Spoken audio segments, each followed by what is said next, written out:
Earth sign, Capricorn, Taurus, and Virgo, kumusta po kayo guys? Okay, so Earth sign, maraming salamat po sa walang sawang pagsubaybay sa ating pong mga reading.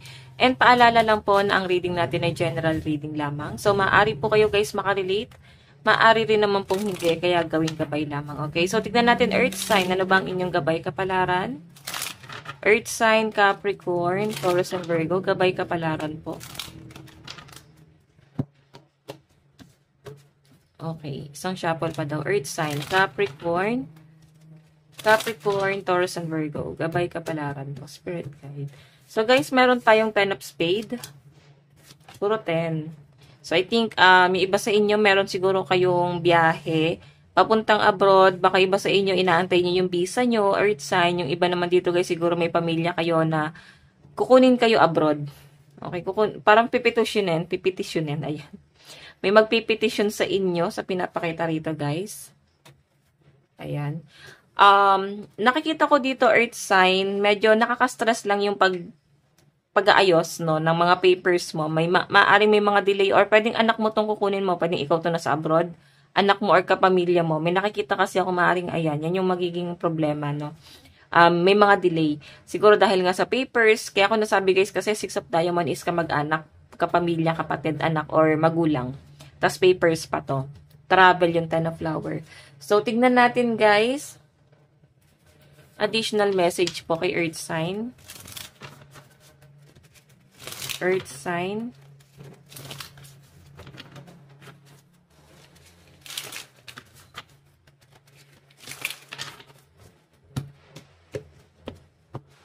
Okay, ayusin lang natin to guys.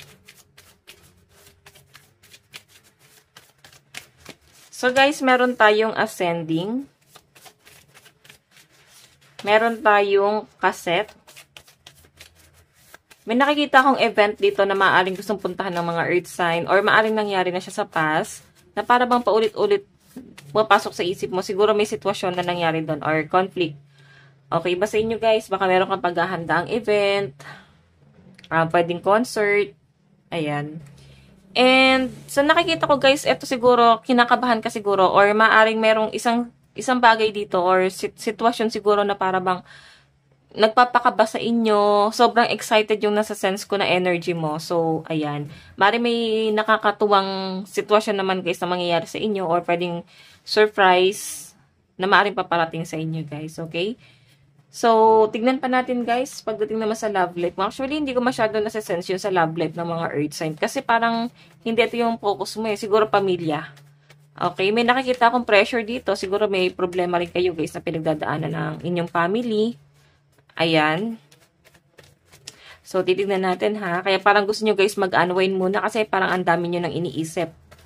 Kaya siguro may iniisip ka dito na celebration. Parang gusto mo na mag-break muna sandali. Tignan naman natin pagdating sa love life mo. Sa love life naman po ni Earth sign. Earth sign. Oops. Meron po tayong 7 of Cups. Meron tayong 7 of Pentacles. And King of Cups. So guys, pagdating sa love life mo, parang ang dami yung admirer. Ang dami nagkakagusto po sa inyo. Actually, naguguluhan din yung iba sa inyo Earth sign sa dami nang nagkakagusto sa inyo. Or pwedeng ito guys, nangyari na siya sa past. Maaari kasing nakaramdam ka ng takot dito kung ba't hindi mo ginrab yung opportunity. Nung may dumating sa buhay mo, parang hindi mo guys pinapasok sa buhay mo eh. Parang ang nangyari guys, takot eh. Siguro inisip mo muna stability mo. Okay? Kaya hindi ka muna pumasok sa relationship. Or maaring nireject mo, yun yung nasa-sense ko, baka nireject mo ngayon, naiisip mo na dat pala, di sana may katuwang ka ngayon, or iniisip mo ganito ganyan. So yun yung nasa-sense ko rito, no? Okay? Iba sa inyo kayo siguro, mga kaibigan mo lang yung nakakasalamuha mo. Siguro malulungkot kayong magkakaibigan kasi sabay-sabay kayong single dito. Sa mga in relationship guys, ayan, nakikita ko yung stress mo. Oo, hindi guys sa sa relationship eh. Marami kang pinagtutuunan ng pansin eh. Actually, hindi talaga yung love life yung focus mo ngayon. Okay, kundi yung stability mo. Tignan natin nasa dali ng pera po ng mga earth sign. Dali po ng kaperahan ni earth sign, Capricorn, Taurus, Virgo. Meron tayong Knight of Cups. Meron tayong The World.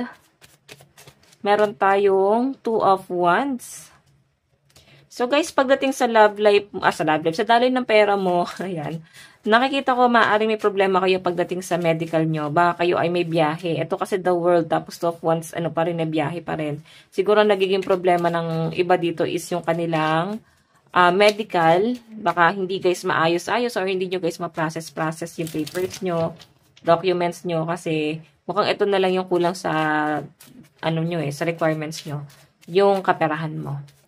What I mean, yung medical mo. Sorry. Okay, ay, ito na lang guys yung problema nyo, no? Yung medical nyo. Okay? Iba sa inyo guys. Ayan, huwag ka daw mainit. Nakakita ko maaaring naiinit na kayo. Kaya para bang may pagre-report kayong gagawin dito. Kung ayusin nyo na. Kasi, ano, parang pag pinag-antay mo pa guys, okay, pag wala kang ginawa, mas lalo kang nalulubog. Siguro may mga sumbat ka nang naririnig dito. So, kailangan may gawin ka na, no, na hakbang. Tignan natin ang inyong love advice. Love advice. Meron tayong reconciliation. Oh my God. Kaya pala maguguluhan ka dito, guys. Merong makikipag-reconcile sa inyo at maguguluhan ka rito, earth sign. Kasi, maaring may iba ka na rin tinitignan. Open ka rin guys ngayon sa relationship, no? Sa mga single, marami ka guys, or marami ka siguro kinakausap. Okay, then may makikipag-reconcile pa sa inyo, or maaring may nakakaalala sa inyo. Someone from the past na para sinaktan ka. Meron tayo guys retreat. Ayan, so, siguro gusto niya guys magkita kayo or mag-meet kayo nitong taong to. Baka wala pa kayo guys pagkikita eh. Oh, mukhang mabibigyan ng second chance. Someone from the past, no? Give your relationship a chance. Tingnan po natin ang inyong advice. Meron po tayong forgive. Ayan. So guys, kung sino man yung mga nakagawa ng kasalanan sa inyo, patawarin mo na kahit hindi sila humingi ng tawad, pero hindi ibig sabihin nun is parang papasukin mo pa sa buhay mo. So pagpapatawad lang guys ang kailangan nyo rito, no? Mahabang pasensya rin. So guys, ito lang naman po ang inyong reading. Earth sign, Capricorn, Taurus, and Virgo. Bukas po ulit. God bless and love you all. Bye-bye po.